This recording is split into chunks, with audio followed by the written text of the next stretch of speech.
أعوذ بالله أعوذ بالله من الشيطان الرجيم. بسم الله الرحمن الرحيم. الذين آتيناهم الكتاب يتلونه حق تلاوته أولئك يؤمنون به ومن يكفر به فأولئك هم الخاسرون. يا بني إسرائيل اذكروا نعمتي التي أنعمت عليكم وأني فضلتكم على العالمين. واتقوا يوما لا تجزي نفس عن نفس شيئا ولا يقبل منها عدل ولا تنفع الشفاعة ولا هم ينصرون. صدق الله العظيم. అనంత కరుణామయుడు, అపార కృపాశీలుడు, పాలకుడు, పోషకుడు, సర్వలోక ప్రభు అయిన అల్లాహ్ శుభనామంతో ప్రారంభిస్తున్నారు. సోదరులారా, సోదరీమణులారా, అయ్యలారా, అమ్మలారా, అస్సలాము అలైకుం రహమతుల్లాహి వబరకాతుహు. సర్వలోక ప్రభు అయిన అల్లాహ్ మన అందరి జీవితాలలో శాంతిని, సమాధానాన్ని, శుభాలను ప్రసాదించునుగాక. ఆమీన్. ఇంతవరకు మీ ముందు మన అందరి ప్రభువు, మన అందరి దైవం పంపినటువంటి అంతిమ గ్రంథం దివ్య ఖురాన్ నుండి 122వ వాక్యం యొక్క అరబీ మూలంను పఠించడం జరిగింది.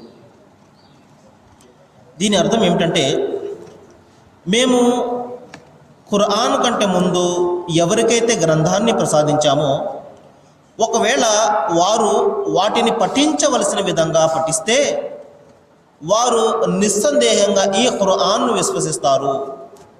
మరి దాని ఎడల తిరస్కార భావం చూపేవారే అసలు నష్టపోయేవారు. సోదరులారా, ఈ విషయాన్ని గురించి నేను చెప్పడం జరిగింది.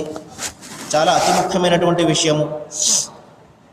దైవం ఇక్కడ ఒక మాట సెలవిస్తున్నాడు. అదేమిటంటే, ఎవరైతే ఖురాన్ కంటే ముందు వచ్చినటువంటి గ్రంథాలను దానిని ఏ విధంగా పఠించాలో ఆ విధంగా పఠించినట్లయితే, దానిని ఏ విధంగా అర్థం చేసుకోవాలో ఆ విధంగా అర్థం చేసుకున్నట్లయితే, ఈ ఖురాన్ సందేశం వారికి కొత్త సందేశంపై అంత మాత్రం కూడా అనిపించదు. ఉదాహరణకు చూడండి, 1 కలిపితే 2 అన్న ఒక మాటను ఖురాన్ చెప్తుంది అనుకోండి. ఒకవేళ మనకు 1 కలిపితే 2 అన్న సంగతి మనకు తెలియదు అనుకోండి, లేదు 1 కలిపితే 1, లేకపోతే 1 కలిపితే అనేక కోట్లు అని మనకు ముందు నుండి కూడా ఒక రకమైనటువంటి అభిప్రాయం ఉందనుకోండి. ఎప్పుడైతే ఖురాన్ 1 కలిపితే 2 అన్న సత్యం మనకు తెలుపుతుందో అది కొత్త సత్యంగా మనకు తెలుస్తూ ఉంటుంది. ఇదే విధంగా దైవం ఒక్కడే, ఆయనే ఆరాధనకు అర్హుడు అన్న సత్యం మనకు ఖురాన్ తెలుపుతుంటే, ఒకవేళ ఈ సత్యము మన గ్రంథాల్లో ఉన్నట్టు మనకు తెలియదు అనుకోండి, అప్పుడు అది క్రొత్త సందేశంగా మనకు అనిపిస్తూ ఉంటుంది. కానీ గ్రంథ పరిశీలన చేసినట్లయితే చాలా స్పష్టంగా మనకు సర్వధర్మాన్ పరిత్యజ్య మామేకం శరణం వ్రజ అని భగవద్గీత గ్రంథం ఘోషిస్తుంది. అంటే నీ ధర్మం ఏదైనా అది విడిచిపెట్టి ఒక్క సృష్టికర్తను మాత్రమే నువ్వు శరణు పొందు అని. మరి బైబిల్ గ్రంథం కూడా చాలా స్పష్టంగా నీ తండ్రి కేవలం ఒక్కడే, అంటే నీ దైవం కేవలం ఒక్కడే, నీవు నీ దైవాన్ని పూర్ణ మనస్సు, పూర్ణ జ్ఞానం, పూర్ణ వివేకం, పూర్ణ బలముతో నీవు ప్రేమించాలి, నీవు ఆరాధించాలి. మరి భూమి మీద ఎవరికి తండ్రి అని పేరు పెట్టకండి అని ఇంత స్పష్టంగా దైవం ఒక్కడే అన్న సిద్ధాంతము ఒకవేళ మనకు తెలియదు అనుకోండి, అప్పుడు ఖురాన్ ఇచ్చే సందేశము కొత్తదైనటువంటి సందేశము ఈ విధంగా కనబడుతూ ఉంటుంది. ఇదేంటంటే దైవం ఒక్కడే అని చెప్తుంది ఖురాన్. ఎందుకంటే మనకు ఆ సత్యము మన గ్రంథంలో ఉన్నట్టు మనం ఎప్పుడు చదవలేదు కాబట్టి. చిన్నతనం నుండి కూడా దైవం అంటే ముగ్గురండి, దైవం అంటే 3 కోట్ల మంది అని మనకు మొదటి నుండి మన తాత ముత్తాతలు, తల్లిదండ్రులు ఈ విధంగా బోధించడం వలన దైవాలు ఇంతమంది అని మనకు ఒక రకమైనటువంటి అభిప్రాయము చిన్నతనం నుండి చోటు చేసుకోవడం వలన దైవం ఒక్కడే అన్న సందేశం ఖురాన్ ఇస్తున్నప్పుడు అది కొత్త సందేశం అనిపిస్తూ ఉంటుంది. అందుకనే అంతిమ గ్రంథం ఖురాన్లో దైవం సెలవిస్తున్నాడు, ఇది కొత్త సందేశం కాదు, మీ గ్రంథంలో ఉన్నటువంటి సందేశమే. మీరు ఒకసారి మీ గ్రంథాలను తెరిచి చూడండి, అప్పుడు ఖురాన్ గురించి మీకు తెలుస్తుంది. చూడండి ఎంత ఆశ్చర్యకరమైనటువంటి మాటను దైవం ఇక్కడ సెలవిస్తున్నాడు. మరి ఎవరైతే ఈ విధంగా నిస్వార్థంగా తమ వద్ద ఉన్నటువంటి గ్రంథాల యొక్క పరిశీలన చేస్తారో వారు మరొక అవకాశం లేకుండా, మరొక మాట లేకుండా ఎప్పుడైతే ఖురాన్ను వినడం తటస్థించడం జరుగుతుందో వారు వెంటనే దానిని విశ్వసిస్తారు. అదే విషయాన్ని దైవం ఇక్కడ చెప్తున్నాడు. వారు ఏ విధంగా అయితే యారిఫునహు కమా యారిఫున అబ్నాఅహుం, వారు తమ సంతానాన్ని గుర్తుపట్టే విధంగా ఈ గ్రంథాన్ని కూడా గుర్తుపడతారు. ఎందుకంటే వారు సత్యప్రియులు కాబట్టి, సత్యం ఎక్కడున్నా వారు దానిని ప్రేమిస్తారు కాబట్టి, ఏ గ్రంథంలో ఉన్నా ఆ సత్యం దైవం ఒక్కడే అన్న సత్యాన్ని వారు గ్రహించిన కారణంగా దానిని కూడా వారు విశ్వసిస్తారు. మరి అంతేకాదు వారు తమ ముఖాన్ని నేలకు ఆనించి వారు దైవానికి సాక్ష్యం ఇస్తారు. ఏమని? రబ్బనా, నేను సాక్ష్యం ఇస్తున్నాను దైవం ఒక్కడేనని అని. ఫకతుబ్న మఅ షాహిదీన్, నా యొక్క పేరును నువ్వు సాక్షులు ఇచ్చేవారిలో, సాక్ష్యం ఇచ్చేవారిలో నీవు నమోదు చెయ్యే ఓ దైవమని, నేను కూడా సాక్ష్యం ఇచ్చేవాడిని అని వారు మరి ఆ విధంగా సాక్ష్యం పలుకుతారు. మరి అటువంటి వారిని గురించి దైవము అంతిమ గ్రంథం ఖురాన్లో చెప్తున్నాడు, తమ విశ్వాసానికి ప్రతిఫలంగా రెట్టింపు స్వర్గాన్ని పొందేవారు వీరే అంటున్నాడు. కాబట్టి రెట్టింపు స్వర్గము ఒకటి తమ గ్రంథాన్ని విశ్వసించిన కారణంగా, మరొకటి అంతిమంగా వచ్చినటువంటి ఖురాన్ను విశ్వసించిన కారణంగా వారికి నేను రెట్టింపు స్వర్గాన్ని ప్రసాదిస్తాను అని చెప్పేసి దైవము అక్కడ వాగ్దానం చేయడం జరిగింది.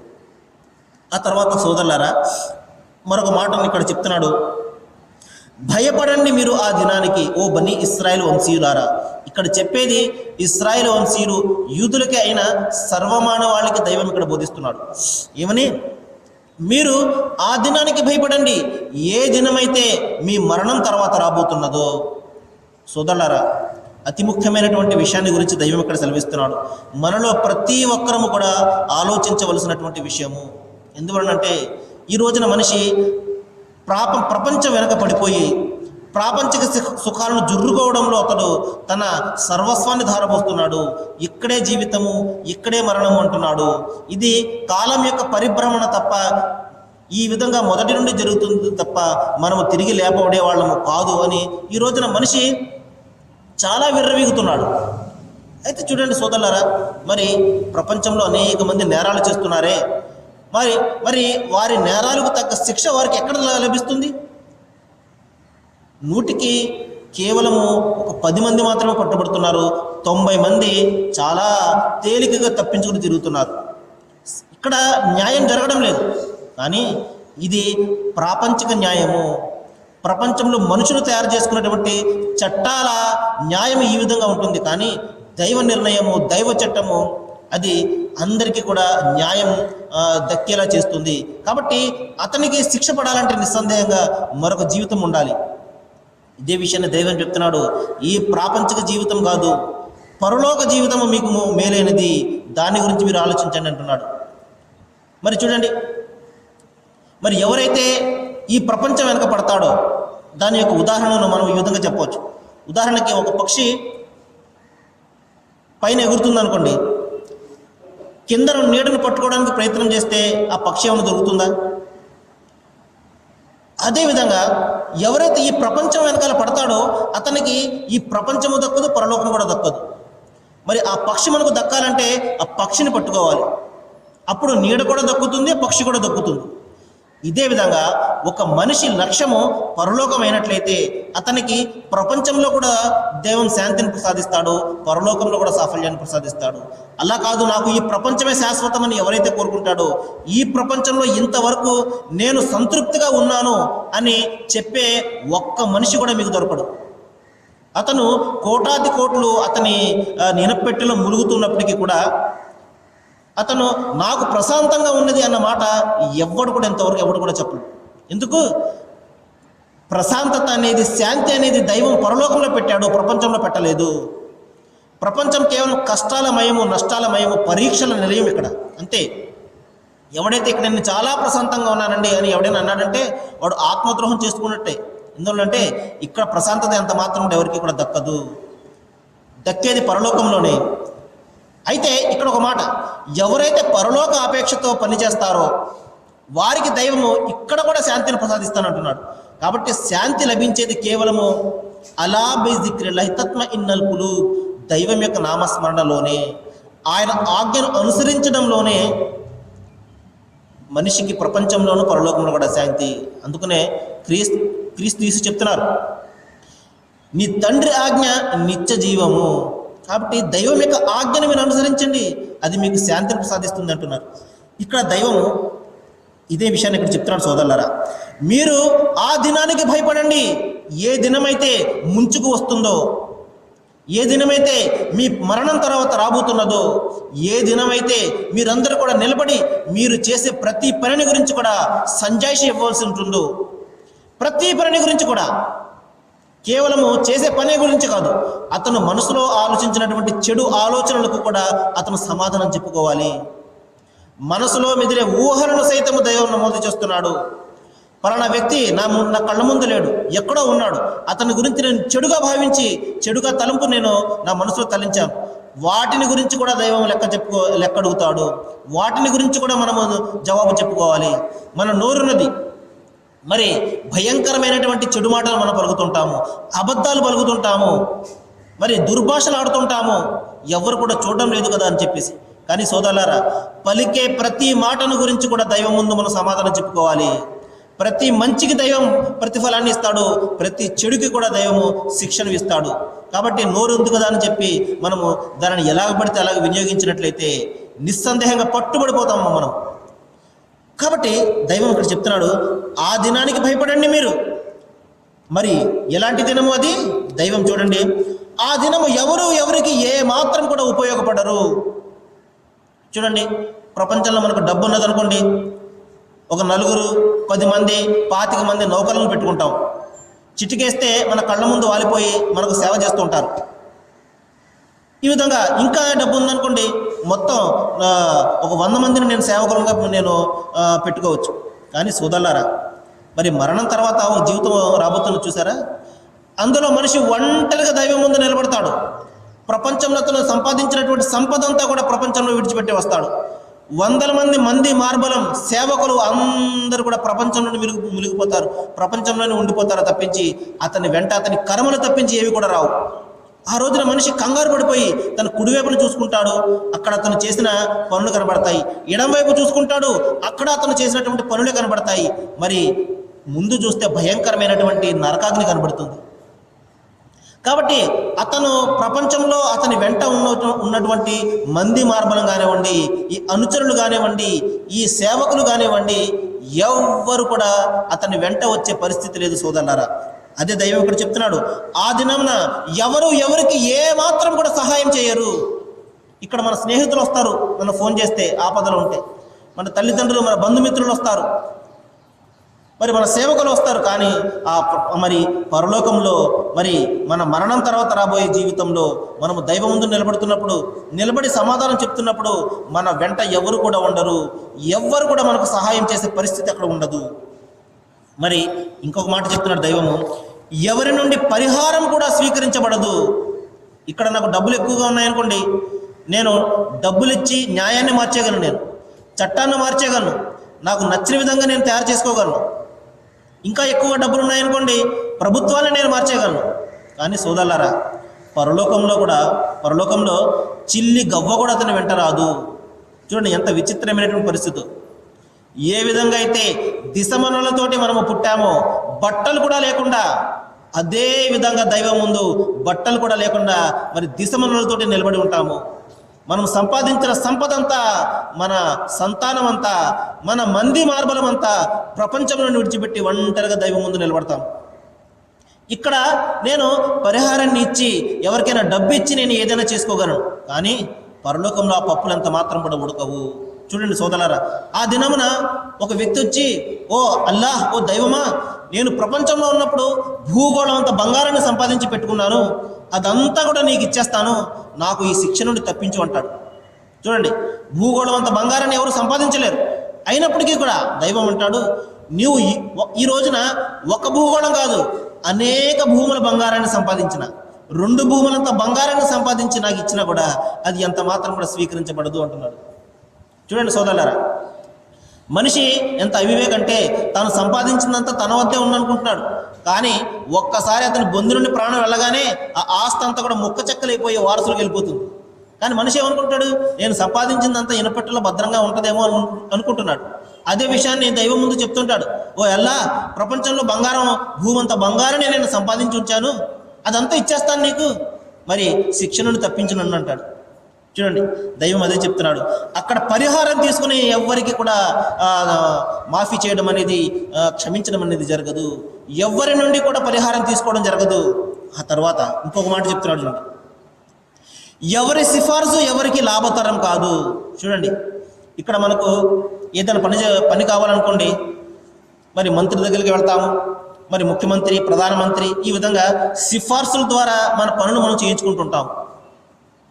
చూడండి, ఈ సిఫార్సులు ఎంతవరకు వెళ్ళాయంటే దైవం విషయంలో కూడా ఈ రోజున సిఫార్సులు ఉంటే ఒక దర్శనము, సిఫార్సు లేకపోతే ఇంకొక దర్శనము, మామూలు దర్శనము. ఈ విధంగా దైవారాధనలో కూడా ఈ సిఫార్సులు ఈ రోజున మనం కళ్ళ ముందు చూస్తూనే ఉన్నాం. కానీ సోదరులారా, ప్రపంచంలో మరి దైవం ముందు ఒంటరిగా నిలబడినప్పుడు ఎవ్వరు కూడా సిఫార్సు చేయడానికి ముందుకు రారు. చూడండి, మన పరిస్థితి ఒక్కసారి ఆలోచించండి. మనం ప్రపంచంలో ఒకరి వెంట తిరుగుతుంటాము, మనం భావిస్తుంటాము ఇతను మనల్ని రక్షిస్తాడు, ఇతను మనల్ని కాపాడుతాడు, మన ఆపదలో ఆదుకుంటాడు అని అతని కోసం మనము సైన్యం మాదిరిగా సర్వసన్నద్ధమై ఉంటాం. అతను నుంచోమంటే నుంచుంటాము, కూర్చోమంటే కూర్చుంటాము. అతని కోసము ఏదైనా చేయడానికి సిద్ధపడిపోతాము, హత్యలు కూడా చేస్తాము అతని గురించి. చూడండి, కానీ సోదరులారా, ఒకవేళ ఎవరి అండ చూసుకునైతే ఈ విధంగా మనం చేస్తుంటామో, అతను మనకు వ్యతిరేకంగా మాట్లాడితే మన పరిస్థితి ఏ విధంగా ఉంటుందో ఒకసారి ఆలోచించండి. మనసు ఎంతగా బాధపడుతుందో ఒకసారి ఆలోచించండి. ఒక వ్యక్తిని మనము దేవుని యొక్క సమానంగా ఆరాధిస్తాం, దేవునితో సమానంగా దేవుని రూపంలో ఆరాధించడం మొదలు పెడతాం. మరి ప్రపంచమంతా కూడా అతని మాటే వింటాము, మరి అతని నామాన్ని ప్రవచిస్తూ ఉంటాము. మరి అతను తప్పించి మరొకడు లేడు అన్నట్టుగా మనము భావించి ఉన్నప్పుడు, పరలోకంలో అతడు నువ్వు నాకు సంబంధం లేదు, నీవెవరో నాకు తెలియదు అంటే మన పరిస్థితి ఏమిటి? ఇదే విషయాన్ని బైబిల్ గ్రంథంలో క్రీస్తు యేసు చెప్తున్నారు. ఆ దినమున నన్ను చూచి అనేకులు, ఓ ప్రభువా, నేను నీ నామమునే ప్రవచింపలేదా, నీ నామమున దయ్యములు వెళ్ళగొట్టలేదా, నీ నామమున అద్భుతములు చేయలేదా అందరు. అప్పుడు నేను, అక్రమము చేయు వారులారా పొండు, నేను మిమ్ము ఎన్నడూ ఎరుగునందును. చూడు, ఎంత హృదయ విధాకరమైనటువంటి పరిస్థితో. ఒకరి గురించి మనము సర్వాన్ని త్యాగం చేస్తామే, ప్రపంచమంతా కూడా ఆయన తప్ప మరొకడు లేడు అన్నట్టుగా మనము ఆయన ప్రేమించి ఆరాధిస్తాము. కానీ పరలోకంలో ఆయన నాకు మీకు ఏ సంబంధం లేదు పొండి అని ఎందుకంటున్నారు? అక్రమము చేశారు మీరు అని ఎందుకంటున్నారు? ఎందుకంటున్నారంటే ఆయన చెప్పింది ఒకటి, మనం చేసింది ఒకటి. తండ్రి ఒక్కడిని ఆరాధించండి అని ఆయన చెప్పారు, తండ్రిని విడిచిపెట్టి మనం ఆయన ఆరాధించాము, తద్వారా మీరు అక్రమము చేశారు, నేను చెప్పిన విధంగా మీరు చేయలేదు, నేను చెప్పిన ప్రకారం చేయక ప్రభువా నన్ను ఎందుకు పిలుచుట మీరు అంటారు ఆయన. కాబట్టి సోదరులారా, నిజమైనటువంటి అనుసరణ, మనము ఒకరిని అనుసరిస్తున్నాము అంటే దానికి తార్కాణం ఏమిటంటే వారు చెప్పిన విధంగా చేయడం, అది వారి పట్ల మనకు ఉన్నటువంటి ప్రేమకు నిదర్శనం. వారు చెప్పింది మనము చేయకుండా వారు చెప్పనిది మనం చేస్తూ మీరంటే నాకు చాలా ఇష్టం అండి, చాలా ప్రేమ అండి అని అన్నామనుకోండి, ఆ పరలోకంలో మీకు నాకు ఏ మాత్రం కూడా సంబంధం లేదు అని వారు త్రోసివేశారనుకోండి, తర్వాత బాధపడేది మనమే. ఇదే విషయాన్ని దైవం ఇక్కడ చెప్తున్నాడు. ఈ రోజున ముస్లిం సోదరులు కూడా చూడండి, దర్గాల దగ్గరికి వెళ్ళి తమ తలను దానికి ఆంచి తమకు ఈ కోరిక కావాలి, ఆ కోరిక కావాలి అని చెప్పేసి కోరుకుంటూ ఉంటారు. ఎంత భయంకరమైనటువంటి పాపాన్ని ఎవరు చేస్తున్నారంటే దైవం ఇక్కడ చెప్తున్నాడు, అక్కడ ఎవరి సిఫార్సు అక్కడ అంగీకరింపబడదు. అంతిమ గ్రంథం ఖురాన్లో దైవం ఒక సందర్భంలో చెప్తున్నాడు, యౌమ యఖూము రూహు వల్ మలాయికతు సఫ్ఫన్ లా యతకల్లమూన్ ఇల్లా మన్ అజ్న రహుర్ రహమానుర్. దైవం అక్కడ ఏం చెప్తున్నాడంటే, ఆ దినమున దైవదూతలందరూ వరుసగా నిలబడి ఉంటారు, కానీ ఎవ్వరికి కూడా ఒక్క మాట కూడా పలికే ధైర్యం ఉండదు. దైవదూతల సహితము ఆయన యొక్క భయంతో కంపించిపోతున్నప్పుడు మానవులు మనకు ఏంటంటే సిఫార్సు చేస్తారు? మనలాంటి బలహీనమైనటువంటి మానవులు, అది కూడా సమాధిలో పడిపోయి ఉన్నవాళ్ళు మనిషి కోరికలు తీరుస్తారా? ఒకసారి ఆలోచించండి. కాబట్టి దైవము ఇన్ని కరీబు ముజీబు దఅవతు ఇజా దఅని, నా దాసులు నన్ను ఎక్కడ ఉన్నారని అడిగితే ఒక ప్రవక్త చెప్పండి, నేను అత్యంత సమీపంలో ఉన్నాను. నహను అఖ్రబ ఇలైహి మిన్ హబలిల్ వరీద్, నేను కంఠనాళం కంటే కూడా దగ్గరగా ఉన్నాను. కాబట్టి అడిగేవాడు నన్ను అడగండి, నేను మీకు తీర్చేవాడిని అని దైవం చెప్తుంటే, ఆయన విడిచిపెట్టి సాటి మానవులు సాటి ప్రవక్తల యొక్క సమాధుల దగ్గరికి వెళ్ళి మరి ఆ తలను ఆంచి వారిని ఆరాధన చేస్తుంటే, ఆ తర్వాత దైవం వాడిని ప్రశ్నించినప్పుడు అక్కడ వీరు మాకు సిఫార్సు చేస్తారని మేము ఈ విధంగా ఆరాధించాము ఓ ప్రభు అని అంటే, వారు ఏమంటారు, ఓ అల్లా, ఓ దైవమా, వీరికి మాకు ఏ సంబంధం కూడా లేదు, మేము ఎన్నడూ కూడా వీరిని ఈ విధంగా చేయమని ఆజ్ఞాపించలేదు, వీరికి వీరే కల్పించుకునే కొత్త సిద్ధాంతాలు మమ్మల్ని ఆరాధించాలి తప్పించి మా ప్రభువు మా దైవము నీవు మాత్రమే అని అక్కడ దైవంతో చెప్పినప్పుడు మనిషి ఆ రోజున లబోదిబోమని ఏడుస్తే ఎవరైనా వచ్చి ఆదుకునే పరిస్థితి ఉంటుందో ఒకసారి ఆలోచించండి. కాబట్టి సోదరులారా, దైవం ఇక్కడ చెప్తున్నాడు, ఎవరి సిఫార్సు ఎవరికి కూడా లాభతరం కాదు, ఎవరికి సిఫార్సు చేయలేరు. ఆ రోజున మనిషి ఒంటరిగా తన కర్మల గురించి సమాధానం చెప్పుకోవాలి. తన సొంత భార్య తన వెంట రాదు, తన సొంత కుమారుడు ఎవరి కోసమైతే ఈ ప్రపంచం అంతా కూడా ప్రపంచంలో అనేక రకాల కష్టాలు నష్టాలు పడి అతని సుఖం కోసం త్యాగం చేస్తాడో, ఆ కుమారుడు కళ్ళ ముందు ఉన్నప్పటికీ కూడా అతనికి వెంటరాడు, తల్లిదండ్రులు వెంటరారు, స్నేహితులు ప్రపంచంలో ఉన్నప్పుడు అన్ని విషయాలు అతనికి సహకరిస్తారు. ఈ విధంగా చెడు అలవాట్లను వాళ్ళు ఉంటారు, మంచిలోని వాళ్ళు ఉంటారు, అన్నిటిలోని వాళ్ళు ఉంటారు. కానీ కళ్ళ ముందు స్నేహితుడు, ప్రాణ స్నేహితుడు కనబడుతున్నప్పటికీ కూడా అతన్ని ఆదుకునే పరిస్థితి ఉండదు. కేవలం ఒంటరిగా అతను నిలబడి ఉన్నటువంటి పరిస్థితుల్లో దైవం చెప్తున్నాడు, ఎవరి సిఫార్సు కూడా అక్కడ అంగీకరింపబడదు. కానీ మనం ఏమనుకున్నాం, మనం ఎన్ని పాపాలు చేసుకున్నా కూడా మనకు ఆయన తన నెత్తి మీద పెట్టుకుని ఉన్నాడు కాబట్టి మనం ఎన్ని పాపాలు చేసుకున్నా పర్వాలేదు, మనల్ని ఆయన రక్షించేవాడని చెప్పేసి ఈ విధంగా ముస్లిం సోదరులు భావిస్తున్నారు, అందరూ కూడా భావిస్తున్నారు. ఎందుకంటే దైవం వారిని అడుగుతారు, ఎందుకు మీరు నన్ను విడిచిపెట్టి వారిని ఆరాధిస్తున్నారంటే, వారు సిఫార్సు చేస్తారని దైవమా, వారు నీ వద్ద మాకు సిఫార్సు చేస్తారని ఈ విధంగా వారిని ఆరాధిస్తున్నాము, అంతే తప్ప వారిని మేము దైవాలుగా భావించడం లేదు అని వారు అబద్ధం చెప్తారు. అక్కడ పరలోకంలో దైవం చెప్తాడు, నేను నా గ్రంథంలో తెలియజేశాను కదా, సిఫార్సు అనేది ఎవరికి కూడా పనిచేయదని. అయినప్పటికీ కూడా మీరు మీ మనసును అనుసరించారు, మీ మనోకాంక్షను అనుసరించారు. ఇక్కడ ఎవరికి కూడా సాకులు చెప్పే అవకాశం ఎంత మాత్రమే ఇవ్వబడదని వారిని నరకంలో త్రోసివేయడం జరుగుతుంది. ఇక చివరిగా వచ్చి దైవం చెప్తున్నాడు, అపరాధులకు ఎక్కడి నుండి కూడా సహాయం లభించదు.